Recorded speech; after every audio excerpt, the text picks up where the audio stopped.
همین غزل برای تمامی برادران تاجیک که از وطن دورند و همیشه در یاد وطنند بخشیده می شود.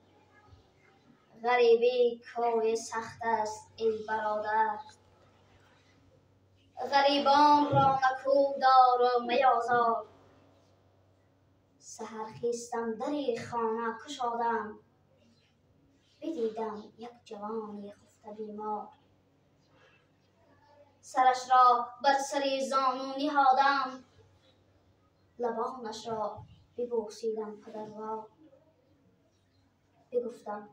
بگفتم ای جوان اصل از کجایی؟ بگفتا اصل من از شهر بلغار.